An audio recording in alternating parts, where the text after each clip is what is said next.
It's showtime, folks!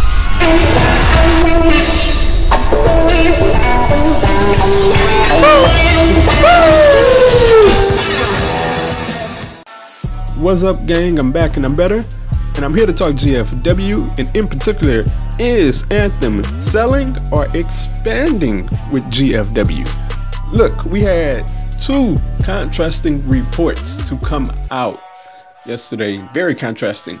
The first of which said that Anthem was reportedly hemorrhaging funds and wanted out of GFW.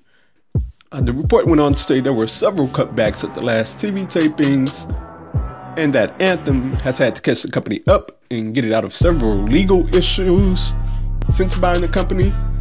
And it went on to talk about more problems within Impact Wrestling. Now, this is from a source within Sports Illustrated. So I saw that and I thought, I'm going to talk about that, but let's see. And another report came out, interestingly enough, where GFW talked about extending their partnership with Anthem and Pop TV. I'm going to go down to a couple of quotes that caught my eye. Well, first of all, they talk about the Global Wrestling Network. It's going to be 24-hour access to GFW and Impact libraries. Yes, that's positive.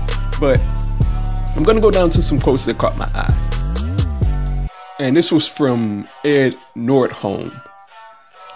Anthem is committed to broadening Global Force Wrestling's footprint as we work alongside international broadcast partners, digital platforms, and professional wrestling promotions to bring our passionate fans a high-quality product that not only stands out in today's media landscape, but continues to thrive into the future.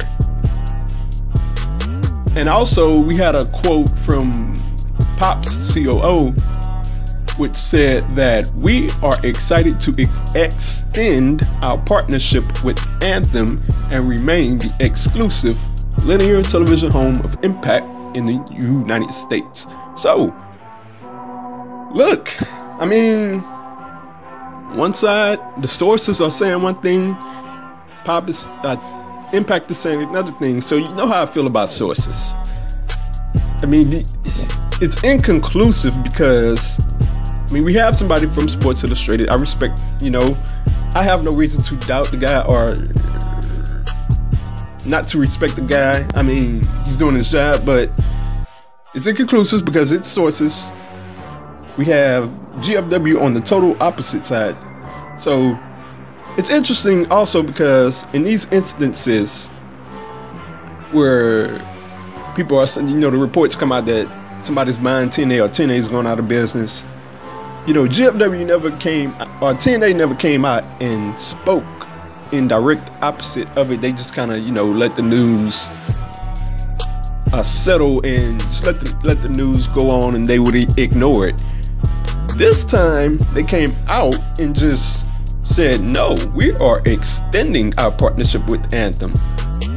And when you have two sides that are on opposing sides and staunchly against each other, where we have the sources saying one thing, GFW saying another thing, usually the truth lies somewhere in the middle.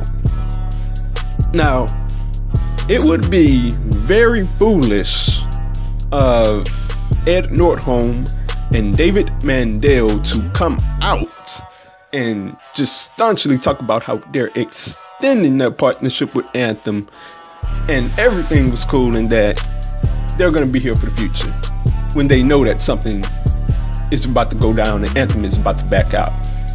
Now, in my opinion, just looking at the story, I would have to believe that, yes, there's probably some problems going on with Anthem, but there's some positives going on with GFW and Anthem as well. We don't know the full report. That's why I like to let the sources get out. And not the sources, but the story. I like to let the story get out so I can have a full breakdown of the analysis.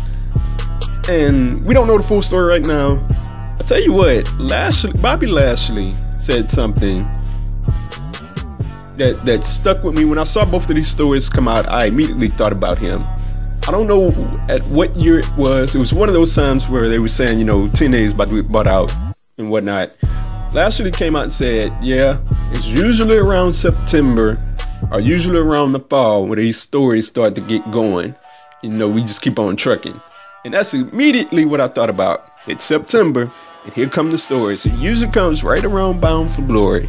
And Bound for Glory is, you know, months away, or I mean, right around the corner. And here we go. So, look, we'll see what comes out. GFW is saying one thing directly opposite from what the sources are saying. So I'll be interested to see what comes out of this. Look, in the end, I'll just be watching Impact Wrestling like I always do, every week, and the future pay-per-views, and I'll let everything else take care of itself. Whatever happens, happens. What my mind is focused on now is the championship race, the championship scene, the X Division title scene, Eli Drake, the phenomenal tag team scene, and the great product that is Impact Wrestling. So I'll pay attention to this, but I'll enjoy Impact Wrestling, GFW, all at the same time. So that's the end of this video. If you enjoyed this video, please leave a like and tell me down in the comment section, what do you think? What do you think about all of these reports and these conflicting reports? What do you believe? Whose side are you on? Drop it down in the comment section.